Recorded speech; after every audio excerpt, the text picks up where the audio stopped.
Vice President of the United States, Kamala Harris.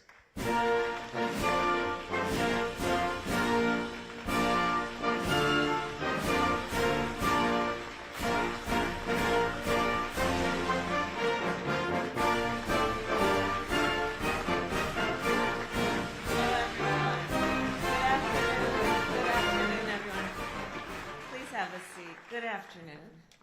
It's good to see everyone.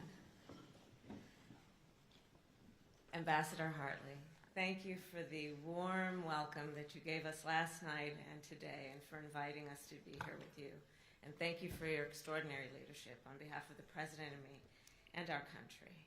And it is, of course, my honor to be with everyone here at the United States Embassy in London, as well as to be with former Prime Minister Theresa May, and all of the leaders from the private sector, civil society, academia, and our many international partners.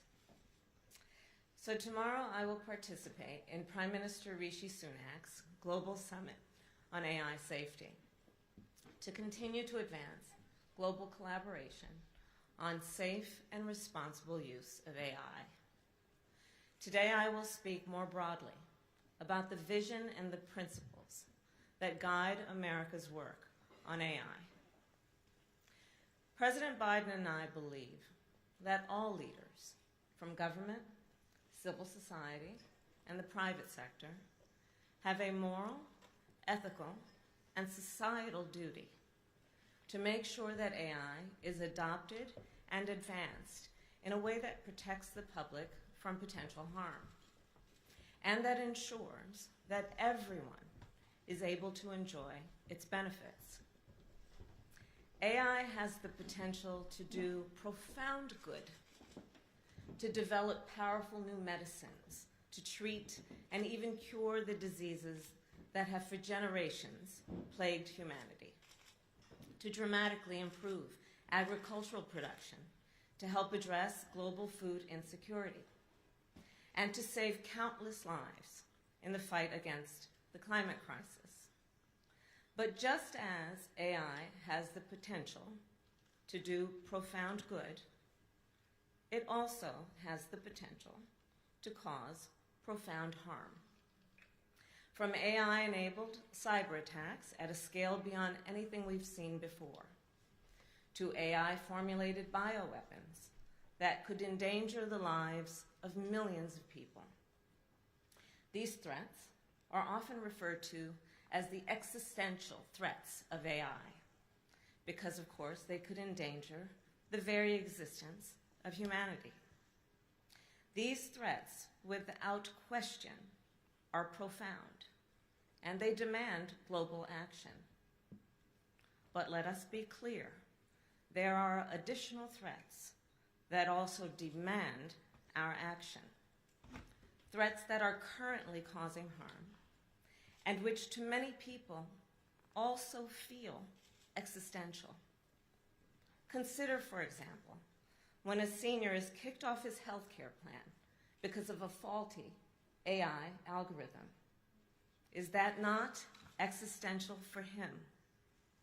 When a woman is threatened by an abusive partner with explicit, deepfake photographs, is that not existential for her?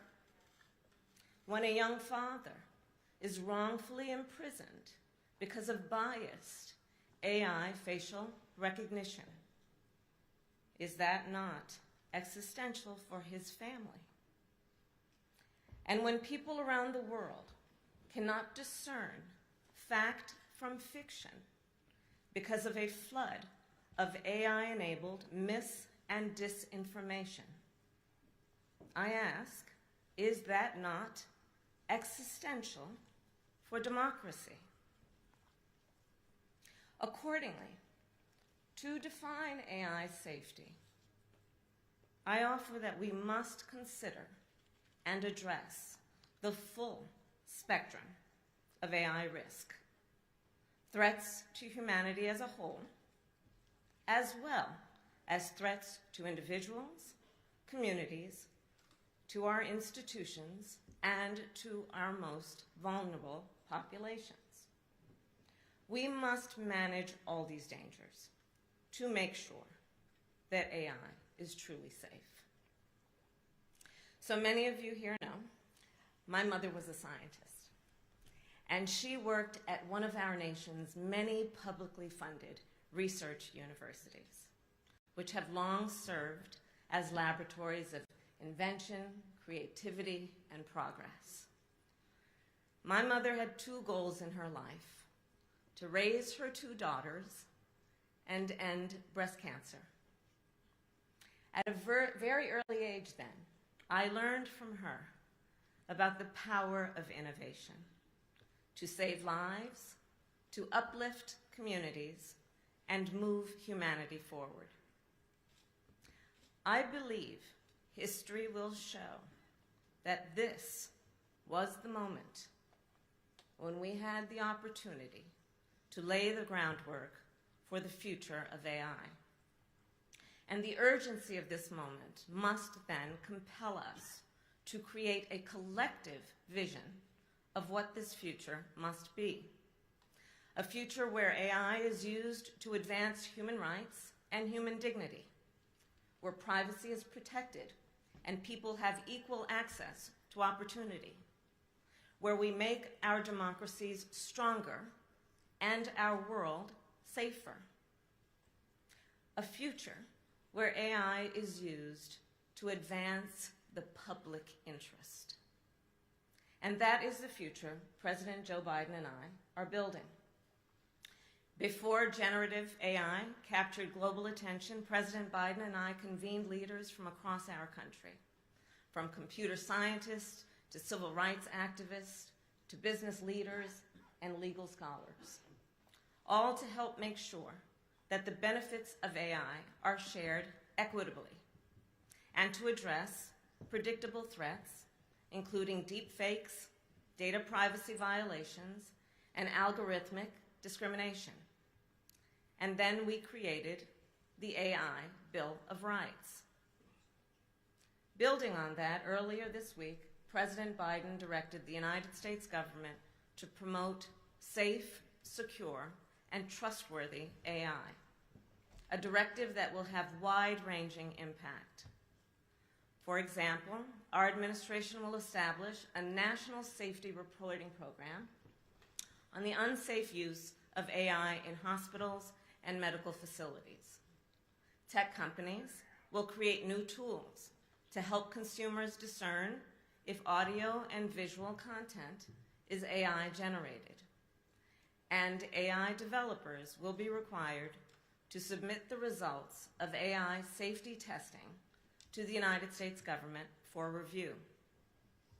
In addition, I am proud to announce that President Biden and I have established the United States AI Safety Institute, which will create rigorous standards to test the safety of AI models for public use. Today, we are also taking steps to establish requirements that when the United States government uses AI, it advances the public interest. And we intend that these domestic AI policies will serve as a model for global policy. Understanding that AI developed in one nation can impact the lives and livelihoods of billions of people around the world. Fundamentally, it is our belief that technology with global impact deserves global action. And so, to provide order and stability in the midst of global technological change, I firmly believe that we must be guided by a common set of understandings among nations. And that is why the United States will continue to work with our allies and partners to apply existing international rules and norms to AI and work to create new rules and norms. To that end, earlier this year, the United States announced a set of principles for responsible development, deployment, and use of military AI and autonomous capabilities. It includes a rigorous legal review process for AI decision-making and a commitment that AI systems always operate with international and within international humanitarian law. Today, I am also announcing that 30 countries have joined our commitment to the responsible use of military AI, and I call on more nations to join. In addition to all of this, the United States will continue to work with the G7, the United Nations, and a diverse range of governments from the global north to the global south to promote AI safety and equity around the world. But let us agree, governments alone cannot address these challenges. Civil society groups and the private sector also have an important role to play. Civil society groups advocate for the public interest. They hold the public and private sectors to account and are essential to the health and stability of our democracies. As with many other important issues, AI policy requires the leadership and partnership of civil society. And today, in response to my call, I am proud to announce that 10 top philanthropies have committed to join us to protect workers' rights, advance transparency, prevent discrimination, drive innovation in the public interest, and help build international rules and norms for the responsible use of AI. These organizations have already made an initial commitment of $200 million in furtherance of these principles. And so today I call on more civil society organizations to join us in this effort. In addition to our work with civil society, President Biden and I will continue to engage with the private companies who are building this technology. Today, commercial interests are leading the way in the development and application of large language models and making decisions about how these models are built, trained, tested, and secured. These decisions have the potential to impact all of society.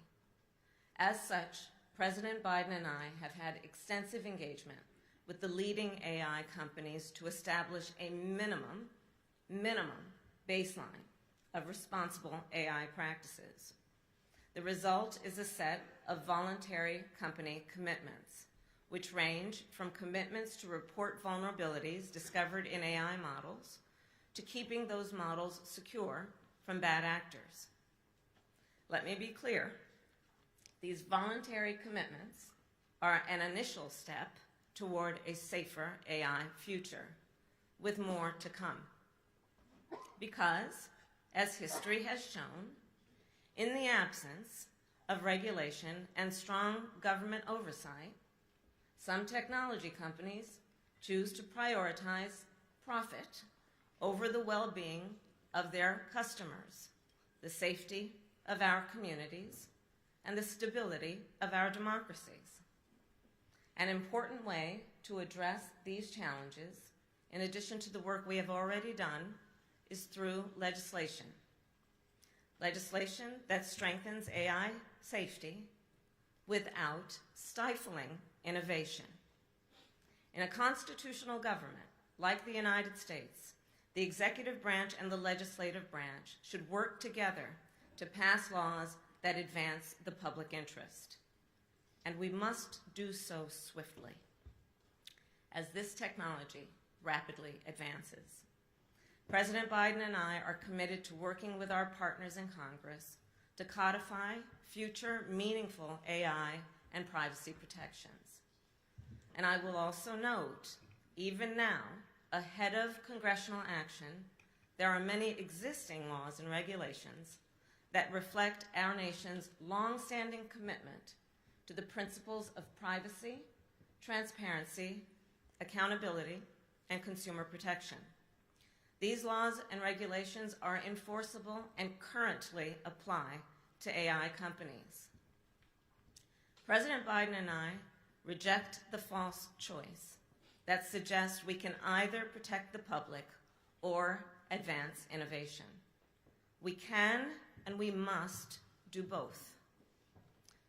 The actions we take today will lay the groundwork for how AI will be used in the years to come. So I will end with this. This is a moment of profound opportunity.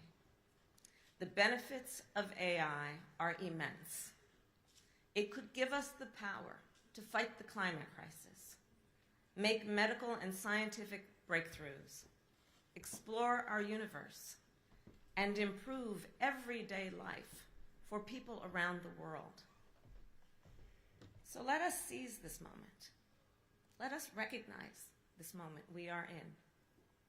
As leaders from government, civil society, and the private sector, let us work together to build a future where AI creates opportunity, advances equity, fundamental freedoms and rights being protected. Let us work together to fulfill our duty to make sure artificial intelligence is in the service of the public interest. I thank you all.